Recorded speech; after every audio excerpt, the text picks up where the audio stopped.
ये है Amazon rain forest और ये हमारी दुनिया का इतना बड़ा जंगल है कि ये अमेरिका की स्टेट वेनेजुएला से स्टार्ट होकर कोलंबिया, गुआना, ब्राज़ील और पेरू से होता हुआ बोलीविया पर आकर ख़त्म होता है।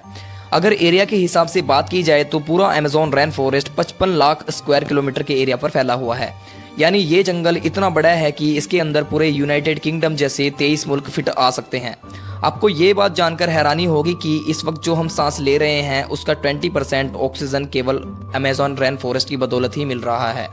40,000 करोड़ पेड़ का यह जंगल हमसे सिर्फ एक चीज़ लेता है और एक चीज़ हमें वापस भी करता है। जी हाँ, हमारी पृथ्वी पर खराब हवा यानी कार्बन डाइऑक्साइड हमसे लेता है और उसके बदले हमें प्योर ऑक्सीजन प्रदान करता है। आज आप अमेज़न रेन फॉरेस्ट के बारे में ऐसी हैरान कर देने वाली हकीकत जानेंगे जो शायद आपने पहले कभी ना सुनी होगी।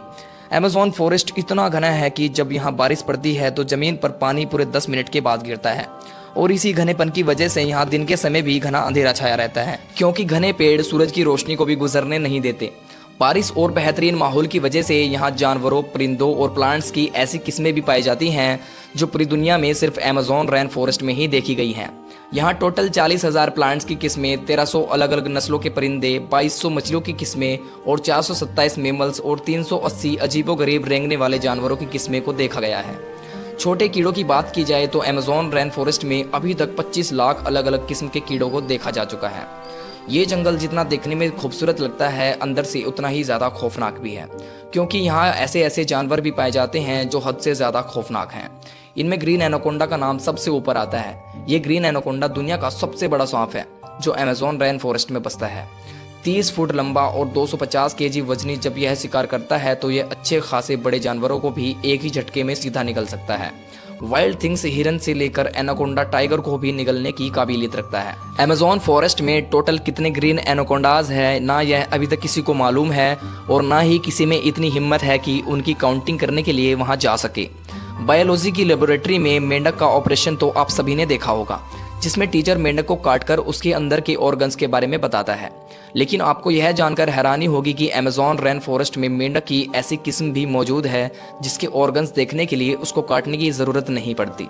जी हाँ, यह मेंढक ग्लास फ्रॉग के नाम से भी जाना जाता है। इस मेंढक की खाल से इसके तमाम छोटे छोटे ऑर्गन्स नजर आते हैं।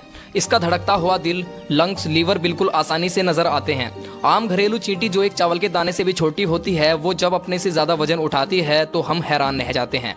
लेकिन अमेज़न फॉरेस्ट में चींटी की एक ऐसी किस्म भी पाई जाती है जो इंतहाई खौफनाक है। बुलेट एंट के नाम से पहचाने जाने वाली दुनिया की सबसे बड़ी चींटी है जो 4 सेंटीमीटर लंबी होती है। अगर ये किसी इंसान को काट ले तो उससे पैदा होने वाला दर्द इतना दर्दनाक होता है कि वो इंसान की जान भी ले सकता है। लोगों का मानना है कि ये दर्द गोली लगने के बराबर होता है और इसी वजह से इसे बुलेट एंट कहा जाता है। हजारों मील तक फैले इस जंगल में दुनिया की दूसरी सबसे बड़ी नदी और पानी के फ्लो के हिसाब से दुनिया का सबसे बड़ा दरिया भी गुजरता है। यह है अमेज़न रिवर और इसकी टोटल लंबाई 6,840 किलोमीटर है। पूरे अमेज़न फॉरेस्ट में बारिश का जितना भी पानी इकट्ठा होता है वो इस रिवर से होता हुआ ओशन में जा गिरता है। हैरतअंगेज तौर पर अमेज़न रिवर में 1 सेकंड में 2,19,000 क्यूबिक मीटर पानी गुजरता है। जितना पानी अमेज़न रिवर से होकर अटलांटिक ओशन में गिरता है, दुनिया की टॉप 14 रिवर्स के पानी को भी अगर मिला लिया जाए तो फिर भी ये सारी रिवर्स अमेज़न रिवर का मुकाबला नहीं कर सकेंगी। अमेज़न रिवर में अजीबोगरीब किस्म की नस्लों को भी देखा गया है, जिसमें सबसे ऊपर नाम आता है पिंक डॉल्फिन का। 9 फीट लंबी और 200 केजी वजनी पिंक डॉल्फिन दूसरी डॉल्फिन के मुकाबले काफ़ी ज़्यादा तेज़ होती है, क्योंकि इनका दिमाग काफ़ी ज़्यादा बड़ा होता है। वैसे तो डॉल्फिन की नेचर बहुत ही फ्रेंडली होती है, लेकिन पिंक डॉल्फिन इंसानों पर भी अटैक करती हैं। साइंटिस्ट और रिसर्चर्स के पास कई सबूत भी है कि पिछले 250 सालों में अमेज़न रिवर में मछली की एक ऐसी खतरनाक किस्म भी पाई जाती है जिसे इलेक्ट्रिक ईल कहा जाता है। हैरतअंगेज तौर पर मछली की यह किस्म हमला करने के लिए इलेक्ट्रिसिटी का एक शॉक देती है और आपको जानकर हैरानी होगी कि यह करंट 860 वोल्ट तक नोटिस किया गया है। अमेज़न रिवर में कई ऐसे वाक़े हुए हैं जिनमें इलेक्ट्रिक ईल ने इंसानों को हाई वोल्टेज का करंट देकर मौके पर ही मार डाला।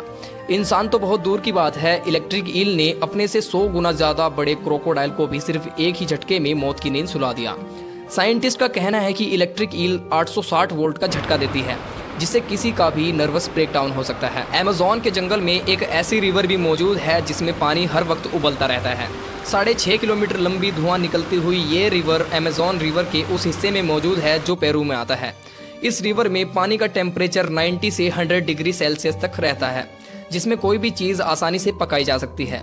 पूरे साल इस रिवर का पानी हर वक्त उबलता रहता है, लेकिन किसी को भी इसकी असली वजह मालूम नहीं है। अमेज़न के इस आलीशान जंगल में करीब 600 कबीले भी बसते हैं। ये लोग इसी जंगल में शिकार करते हैं और यहीं अपनी जिंदगी गुजारते हैं। इनमें से कई कबीले ऐसे भी हैं जिन्होंने आज तक बाहर की दुनिया की शक्ल तक नहीं देखी, और जब कोई इनके सामने आता है तो ये ऐसे रिएक्ट करते हैं कि जैसे कोई और प्लेनेट से कोई एलियन आया हो।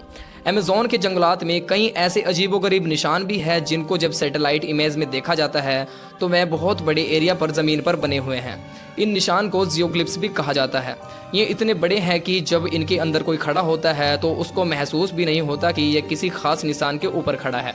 इनमें से कई जियोग्लिफ्स की साइज 1.5 किलोमीटर तक भी फैली हुई है, और ऐसे 300 से भी ज्यादा जियोग्लिफ्स अमेज़न फॉरेस्ट में देखे गए हैं। इन अजीबोगरीब निशानात का मकसद क्या है और ये किसने बनाए हैं, इसके बारे में किसी को भी कोई इन्फॉर्मेशन नहीं है। कुछ लोगों का मानना है कि शायद एलियंस अपने निशानात छोड़ गए हैं, या फिर हजारों साल पहले यहाँ इंसानों की कोई ऐसी सिविलाइजेशन बसती होगी जिन्होंने यह निशानात अपनी महारत से बनाए थे। उम्मीद है आपको ये वाला वीडियो पसंद जरूर आया होगा। तो मिलते हैं किसी अगली शानदार वीडियो में। धन्यवाद।